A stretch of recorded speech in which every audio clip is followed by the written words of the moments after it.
तो हेलो दोस्तों, नमस्कार सभी दोस्तों को। तो चलिए मैं अपने संघर्ष से जुड़ी कुछ कहानी बता रहा हूँ। मैंने कैसे कैसे संघर्ष करके अपने दिन रात मेहनत करके रेलवे में जॉब लगा है, और मुझे कैसे कैसे क्या फील हुआ है सब ये इसके बारे में आप लोगों को बता रहा हूँ। आप लोग ध्यान से सुनिएगा मेरा वीडियो, जैसा लगेगा आप लोग बताइएगा। तो मैं बता रहा हूँ आप लोगों को शुरुआत से। जब मैं 2015 में इंटर दिया था, उसके बाद से लगभग हर एक स्टूडेंट का ये जोश जुनून रहता है कि मैं नौकरी करूँ।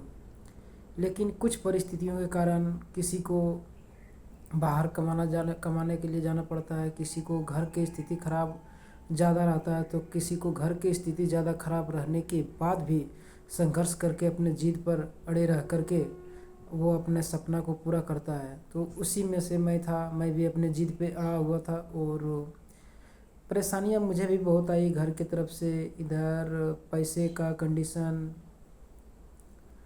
तो चलिए आप लोग को बताता हूँ दोस्तों, मैं आप लोगों को बता रहा हूँ क्या क्या परेशानियाँ हैं, ठीक है।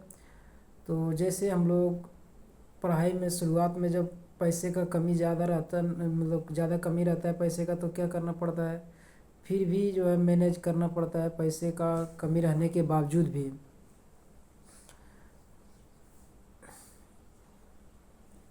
तो बता रहा हूँ क्या कि लोग कैसे कैसे परिस्थितियाँ देखकर हार जाता है। तो जब मैं शुरुआत किया था 2015 में इंटरमीडिएट के बाद, तो एक छोटा सा कमरा में शुरुआत किया था, और पैसे का कंडीशन थोड़ा सा ख़राब था। फिर भी किसी तरह से मैनेज करते करते, मेहनत दिन रात करते करते, दिल में मेरा एक सपना था, जुनून था कि मैं भी नौकरी करूं। बता रहा हूं दोस्तों, सच में मेरा हाइट 170 सेंटीमीटर नहीं है, फिर भी मेरा जुनून था कि मैं एग्ज़ाम क्वालिफाई करूं, ताकि कोई भी एग्ज़ाम डिफेंस वाला क्वालिफाई करूं, ताकि मुझे लगे अपने अंदर से जुनून मिले कि मैं पढ़ रहा हूं। तो इसी के चलते मैं 2015 में इंटर दिया। उसके बाद से वैकेंसी आया ही नहीं रेलवे में, और मेरा ख़ास तौर पे टारगेट था रेलवे का ही, क्योंकि जानते ही हैं बिहार बोर्ड का जो लड़का रहता है लगभग जो है उसका इंग्लिश थोड़ा सा वीक रहता है। ज़्यादा मेहनत करने पर ही अच्छा रहा उसका जो है तैयारी हो पाता है, उसका इंग्लिश अच्छा रहता है। हम लोग का नॉर्मल बिहार बोर्ड से थे तो इंग्लिश अच्छा था नहीं, इसलिए एसएससी का लाइन पहले ही कट चुका था। दूसरा था कि फिजिकल एक्टिविटी भी उतना मैं नहीं करता था, क्योंकि मैं बचपन से ही सिर्फ पढ़ने पर ही फोकस करता था, और इधर उधर जो है दौड़ भाग का काम मैं करता नहीं था। तो फिर भी मेरा जो है मेन टारगेट था रेलवे का। रेलवे में इंग्लिश नहीं था ना, तो उतना फिजिकल के लिए कोई परेशानियाँ था। इस वजह से मैं रेलवे को चुना था, और देता था एग्ज़ाम जो है हर एक चीज़ों को दिया, क्योंकि मुझे लग रहा था कि एग्ज़ाम देने से जो है अनुभव बढ़ेगा। इस चलते मैंने एग्ज़ाम देता था।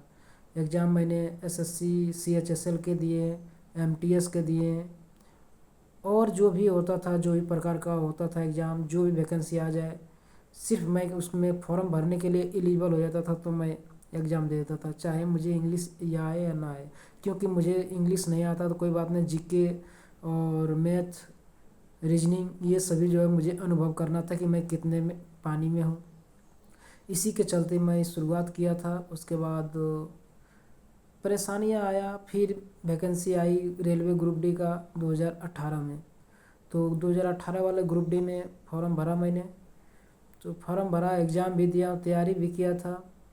लेकिन कुछ परिस्थिति के कारण मेरा जितना नंबर था, मेरा जोन वो दिल्ली वाला एनआर बोर्ड था, तो उसमें कट ऑफ थोड़ा हाई जाता था। मुझे कोई गाइडलाइन करने वाला भी नहीं था कि किधर से कितना कट ऑफ जाता है। तो एनआर में भर दिया मैंने वैकेंसी देखकर, वहाँ कट ऑफ ज़्यादा गया था, और मेरा जो है 2 नंबर, यानी 2 नंबर बहुत होता है, उतने के चलते मैं पीईटी नहीं पास कर पाया। मतलब मेरिट की दूर की बात है, 2 नंबर के चलते मैं पीईटी फिजिकल इफिशिएंसी टेस्ट भी के लिए एलिजिबल नहीं हो पाया था, मेरा रिजल्ट नहीं बना था। और स्कोर जो नॉर्मलाइज हुआ था, मेरा एक भी नंबर नॉर्मलाइज नहीं हुआ था, और बाकी लोगों को 15-20 नंबर नॉर्मलाइज हुआ। तो ये जो है फिर इसका दोष मैं नहीं देता हूँ। जो जितना हुआ मैं अपने तरफ से प्रयास किया, नहीं हो पाया, निराश हाथ लगा। फिर मेहनत करते करते सुबह को प्रैक्टिस, शाम का क्यूज, ऐसे ऐसे करते करते हम लोगों को 30-40 लड़कों का ग्रुप था। मेहनत करते करते जो है प्रैक्टिस करते थे दिन रात, मतलब सुबह में सेट मारना, 5 बजे सुबह में जाना, फिर शाम को 5 बजे क्यूज करना, फिर सुबह में जो सेट मारे हैं उसको दिन में देखना कौन सा चैप्टर का छूट गया है, रीजनिंग, मैथ, जीके कहाँ से पूछ रहा है। उसके बाद जो रहता था फिर क्यूज का करना, क्यूज की तैयारी करना, 2 बजे से फिर उसका याद करना, जीएस का, करंट अफेयर का। इसी तरह से सिलसिला आगे चलता रहा चलते रहा। उसके बाद फिर आया वैकेंसी 2019 में। तो 2019 वाला वैकेंसी में मैंने फॉर्म डाला और per day set practice offline, हम लोग 40 लड़के का ग्रुप था। पर डे ऑफलाइन जो है उसका प्रैक्टिस सेट करते थे। और सभी लोग, जो भी नहीं जानता था मैथ, हमारे जो सीनियर भैया लोग थे वो लोग हमें बताते थे कि मैथ में कहाँ से पढ़ना है, कैसे पढ़ना है। और लास्ट में जो एग्ज़ाम के टाइम में क्लास भी लिए थे भैया लोग कि तुम जिसको जिसको जो चैप्टर में दिक्कत है आओ, मैं बताऊंगा। फ्री ऑफ कॉस्ट जो है भैया लोग ने सेवा दिया, इसके लिए धन्यवाद। और गाइडलाइन भी किए वो लोग, क्योंकि हम लोग से बहुत ज़्यादा सीनियर थे। इसी तरीके से हम लोग मेहनत कर कर के पढ़ाई किए।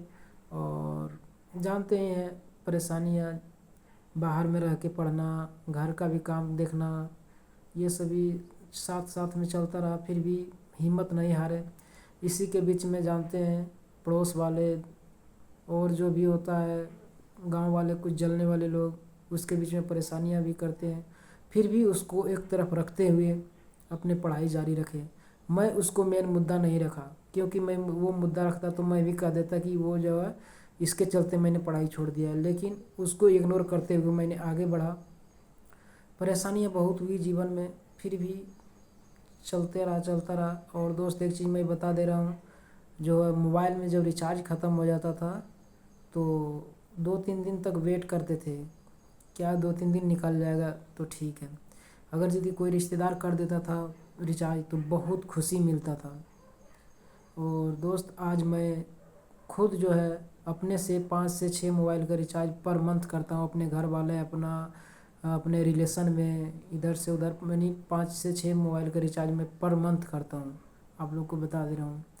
और ये कठिन परिस्थितियों के बीच में चलते चलते फिर 2022 में एग्ज़ाम हुआ तो उसमें अच्छा सा परफॉर्मेंस दिए मैंने, क्योंकि तैयारी बहुत ज़्यादा कर चुके थे हम लोग, सभी लोग ग्रुप वाले। और एग्ज़ाम दिए, फिर फिजिकल हुआ, फिजिकल पास कर गए, क्योंकि मैं फिजिकल शुरुआत से करते नहीं थे। तो 15 दिन का टाइम दिया गया था फिजिकल के लिए ग्रुप डी में। तो उसमें जो है दिन रात कर, मतलब रात में नहीं, सुबह में 4 बजे से लेकर 7 बजे तक रनिंग करते थे। और शाम को भी 4 बजे से लेकर 6 बजे तक रनिंग करते थे।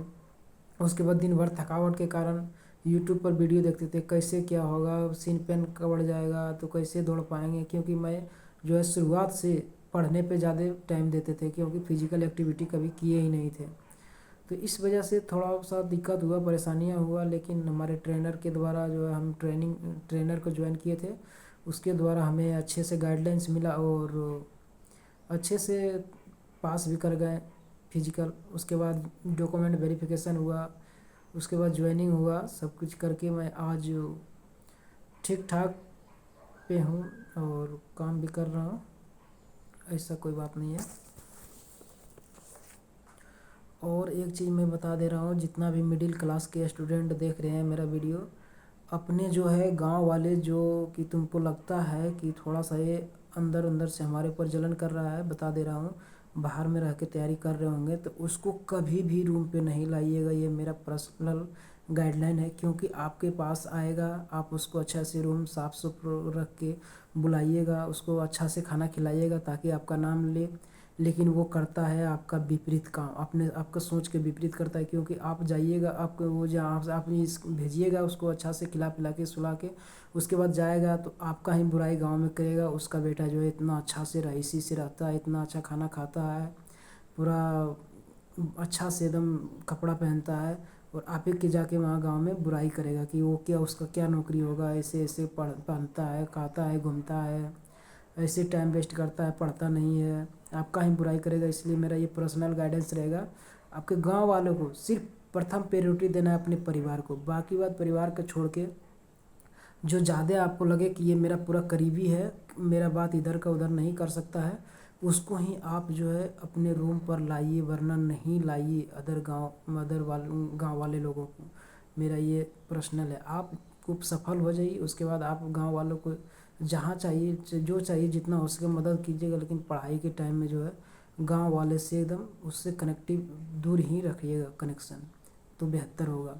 और अंदर में एक जुनून ज़रूर रखिए कि एक दिन हम भी सफल होंगे और यहाँ करेंगे। अंदर में एक सपना ज़रूर, मेन सपना रखिएगा। जैसे कि मेरा सपना था कि मैं जब पढ़ाई करता था तो हेलीकॉप्टर जो है, कभी कभी कोई मुख्यमंत्री वगैरह आता था तो हेलीकॉप्टर देखते थे, तो मेरा सपना था कि मैं एक दिन जहाज़ पे ज़रूर बैठूँगा। और वो सपना मैंने जॉब लगने के बाद ही कर पाया, क्योंकि मैं पहले आया ज्वाइनिंग किया, उसके बाद 2-3 महीने बाद ट्रेनिंग व्रेनिंग किए, उसके बाद पेमेंट आया, तो फर्स्ट पेमेंट से मैंने अपना जो है से यात्रा किए थे। मेरा खुशी था कि मैं जहाज़ से यात्रा करूँगा। और मेरे जितने भी साथी ज्वाइनिंग किए थे सभी लोग घर गए थे तो ऐसे ही ट्रेन से गए थे, लेकिन मेरा एक सपना सबसे हट के था और मैं सपना पूरा किया। मैं बहुत खुशी महसूस कर रहा था कि आज मैंने जो बचपन से सोचते थे कि मेरे घर के ऊपर से जो हेलीकॉप्टर जा रहा है जहाज, तो ये सपना जो है पूरा किए हेलीकॉप्टर पे जहाज़ पे बैठ के। तो मुझे बहुत खुशी लगा। आप लोग भी अपने दिल में दिमाग में एक सपना ज़रूर रखिए और वो सपना किसी को बताइए नहीं।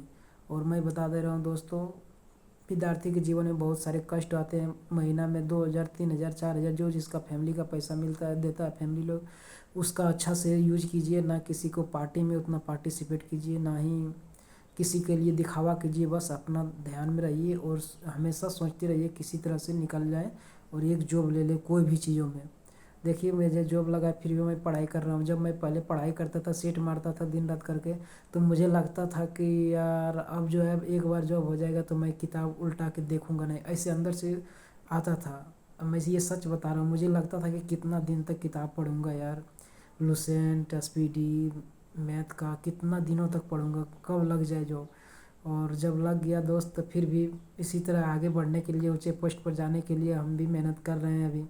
लेकिन एक बार ले लीजिए आप लोग भी मेहनत करके, फिर मज़ा ही मज़ा है। कैसे साइकिल से जो है, साइकिल से डायरेक्ट जहाज़ की यात्रा की है। ये मेरा जो है रेलवे के जॉब के प्रति मेरी बहुत ही है ये खुशदायक दिया हमारे जीवन में कि साइकिल से चलने वाला बंदा डायरेक्ट जो है बाइक भी ना चला करके डायरेक्ट जहाज़ से अपने घर गया है। तो ये खुशी का माहौल आप लोग भी लाइएगा और बताएंगे आप लोगों को कैसे कैसे ड्यूटी क्या होता है इसके बारे में बताएंगे। तो चलिए हम हमारे वीडियो में अब एक चीज़ बताते हैं अंतिम में, हार नहीं मानिएगा, ठीक है। हार कभी नहीं मानिएगा जीवन में। हार मानिएगा तो आपका लक्ष्य जो है अधूरा रह जाएगा। आपके ऊपर गांव वाले हंसेंगे, रिश्तेदार भी हंसता है, ये नहीं बोलिएगा कि मेरा रिश्तेदार है ये नहीं हंसेगा, रिश्तेदार भी हंसता है। यहाँ तक कि सहानुभूति आपका परिवार दे सकता है, बाकी बात सभी लोग मज़े लेते हैं मेरे मित्र। इसीलिए अच्छी से पढ़ाई कीजिए पूरा मेहनत करके, और आप भी एक किसी भी डिपार्टमेंट में लग जाइए, क्योंकि देख रहे हैं दिन प्रतिदिन जितना लेट कीजिएगा वैकेंसी कम आ रहा है। प्रत्येक साल वैकेंसी हर एक क्षेत्र में कम आ रहा है, कंपटीशन बहुत बढ़ रहा है। इसलिए आप लोग जिस भी टीचर से पढ़ रहे हैं मन लगा के पढ़िए। बाकी बात जो ये सब इधर उधर का ऐशमौज करने का ज़िंदगी है वो बाद में होता रहेगा, नहीं तो बहुत पछतावा होगा। हम लोग को जैसे आप ग्रेजुएशन आप लोग जो भी कर रहे होंगे, ग्रेजुएशन कर लिए होंगे या तो कोई और चीज़ पोस्ट ग्रेजुएट कर रहे होंगे, आप लोगों को अगर यदि जॉब नहीं मिला तो अभी हम लोग को लगता है कि मैं धंधा कर लूँगा, कोई बिजनेस कर लूँगा, क्योंकि परिवार ये जॉब में आने के बाद सोच बढ़ता है। जिस टाइम मैं भी पढ़ाई कर रहा था उस टाइम भी लोग बोलता था कि तुम बिजनेस कर लो, ये कर लो वो कर लो, लेकिन दिमाग में कुछ काम नहीं आता है, ठीक है। बाहर कमाने जाइएगा तो आपको लगेगा कि मैं इतना पढ़ा लिखा हूँ, आपके साथ जो ले जाएगा वही हंसेगा आपको देख के कि देखो इतना पढ़ के मेरे साथ ही काम कर रहा है, मैं अनपढ़ हूँ एक ही साथ काम कर रहा है। तो ये चीज़ नहीं सुनने के लिए आप लोग को मेहनत करना पड़ेगा। ये चीज़ें मैं बता दे रहा हूँ। अभी आपको जो है मान लीजिए किसी कारण पढ़ाई छोड़ देते हैं और आप किसी के साथ चल जाते हैं कमाने के लिए कहीं बाहर में, तो जो ले जाएगा आपको साथ में, तो आप वो अकेले पहली बार तो जाइएगा नहीं, किसी के साथ जाइएगा तो वो ले जाएगा। तो पहले तो शुरुआत में घर से ले जाइएगा, अच्छा से ले जाएगा वो, उसके बाद वहाँ ले जाके आपका मजाक उड़ाएगा, देखो मेरे साथ ही काम कर रहा है, इतना दिन पढ़ने से क्या फ़ायदा हुआ। वो नहीं समझेगा कि पढ़ने से क्या फ़ायदा हुआ। आप वो भी वही भी काम कीजिएगा लेकिन फिर भी आप में क्वालिटी कुछ अलग रहेगा, लेकिन वो समझेगा सीधा सीधी कि जो है वो इतना दिनों तक पढ़ा है, 20 साल 25 साल तक पढ़ा है और कुछ नहीं कर पाया है। और मेरे दोस्त जो कहने की चीज़ें हैं कि बिजनेस कर लो, ये कर लो, वो कर लो, सबके बस की बात नहीं होती है। जिसका फैमिली जिसका परिवार में शुरुआत से अच्छा रहता है उसी का सब कुछ ये सब बातें सटीक बैठता है। बाकी बात नॉर्मल फैमिली के लिए ये चीज़ें नहीं बैठता है। आपके मोबाइल में रिचार्ज ख़त्म हो जाएगा, 10 रुपया भी आपके जेब में नहीं है ना, तो आपको लगेगा कि यार यहाँ से वहाँ कैसे जाएंगे, 10 रुपया के लिए आपको सोचना पड़ेगा। और जॉब ले लीजिएगा मेरे दोस्त, तो आपके पास सिर्फ मोबाइल रहेगा ना, तो वही सारा कुछ है। अभी मान लीजिए मैं पर्स ये मार्केट वार्केट कहीं भी जाता हूँ जल्दबाजी में, तो सिर्फ मेरे पास मोबाइल रहता है, उसी में मुझे लगता है कि मैं कहीं से भी आ सकता हूँ। क्यों? क्योंकि मेरे मोबाइल में जो है एक पैसा जो है, मोबाइल में रहने से कहीं से भी अभी भी मैं दोस्त को फ़ोन करूँगा तो वो पैसा दे देगा, क्योंकि जानता है इसको जो है महीने पे पेमेंट आएगा तो वो पैसा देगा। जिस टाइम वो जब बेरोजगारी रहता है, पढ़ाई जिस टाइम करता है वो लोग, उस टाइम पैसा किसी से मांगोगे मित्र, तो वो भी 1 मिनट के लिए सोचेगा कि ये पैसा कहाँ से दे पाएगा कि नहीं दे पाएगा। और अभी हम किसी से पैसा मांगेंगे तो बोल देंगे कि 10 दिन के बाद देंगे, तो वो बोल देगा ठीक है 1 महीना के बाद भी देना, और उसके 10 दिन बोल के हम 2 महीना के भी बाद देंगे, फिर भी वो उतना परेशान नहीं करेगा। क्योंकि एक भरोसा होता है कि मैं ये जो है अगला महीना ना अगला महीना देगा ही। और ये ऐसा बात नहीं है कि 10 दिन के लेकर के बोल के ले लिया, 1 महीने बाद देंगे तो वो नहीं देगा, फिर भी वो अगला बार ज़रूरत पड़ेगा तो देगा, क्योंकि उसको ये विश्वास है कि वो दे देगा पैसा। और विद्यार्थी जीवन में बहुत सारे कष्ट होते हैं मित्र, चारों तरफ से झेलना पड़ता है पैसे के लेकर के। इसीलिए आप सभी को बोल रहा हूँ, मेहनत कीजिए पूरी तरह से और इधर उधर का ध्यान। और एक चीज़ें कहना चाहूँगा अंतिम में आप लोगों को मोटिवेशन, लक्ष्य वही चुनो जो दिल की धड़कन बढ़ा दे, लक्ष्य वही चुनो जो दिल की धड़कन बढ़ा दे, और मेहनत उतनी करो कि सफलता झुक जाए, मेहनत उतनी करो कि सफलता झुक जाए। तो इसी तरह से आप लोगों को बताएंगे नेक्स्ट में मेरा वर्क क्या है, मैं कैसे कैसे क्या करता हूँ, और आगे जुड़े रहिएगा मेरे साथ। चलिए आप सभी को नमस्कार, मेरा वीडियो देख रहे हैं इतना देखने के लिए। अगर यदि कोई भी रिव्यू देना हो तो कमेंट कीजिएगा। चलिए, थैंक यू, बाय बाय।